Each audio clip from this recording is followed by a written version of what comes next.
Le 25 mai à Rome, en Italie, sera lancé le Forum économique et culturel des aristocrates africains et européens, et ce, à l'occasion de la Journée mondiale de l'Afrique. L'annonce a fait l'objet d'une cérémonie au Palais Éburni à Abidjan devant des chefs et rois et le premier secrétaire de l'ambassade de la Guinée équatoriale, pays invité d'honneur. Une rencontre au cours de laquelle le secrétaire général du Conseil du Forum des souverains et leaders traditionnels africains a sollicité officiellement le parrainage du président Teodoro Obiang Nguema de la Guinée équatoriale. Les détails avec Issa Badini et Ismaël Doza.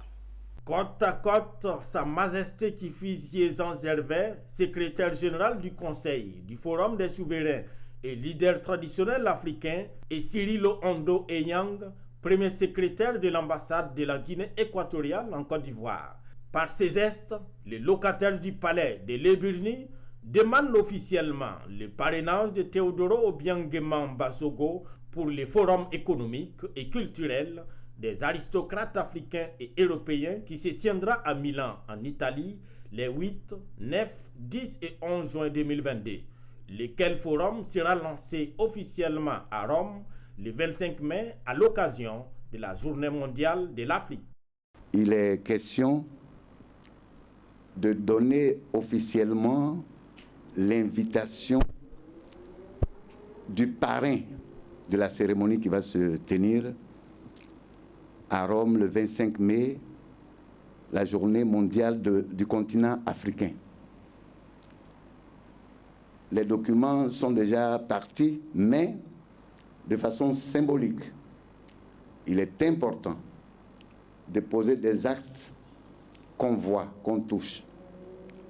Pourquoi le choix du président de la Guinée équatoriale, Sa Majesté le roi David, a une idée.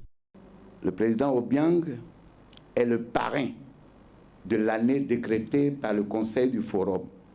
Pourquoi? Voilà un de nos fils, après le frère guide Muammar Kadhafi, qui a réussi à rassembler près de 800 leaders traditionnels du continent africain à Malabo, en Guinée équatoriale. Une demande de parrainage que le premier secrétaire de l'ambassade de Guinée équatoriale a promis transmettre fidèlement, tout en soulignant que son pays est en phase avec l'initiative du Forum. Nous sommes très heureux de nous souhaiter membres partenaires de cet engagement, de ce forum, de conseil économique.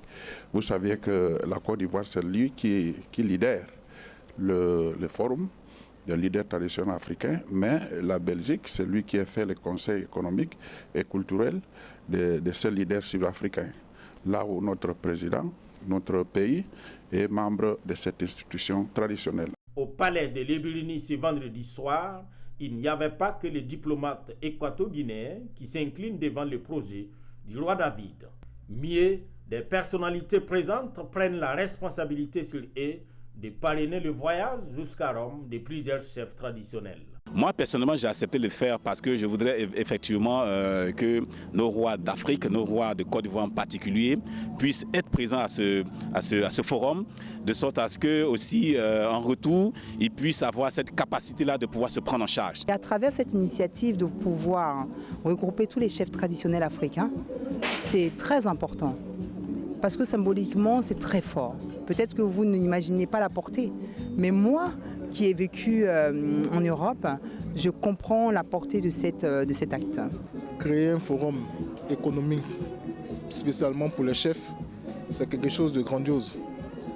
Alep aussi aura sa participation dans ce genre d'événements-là.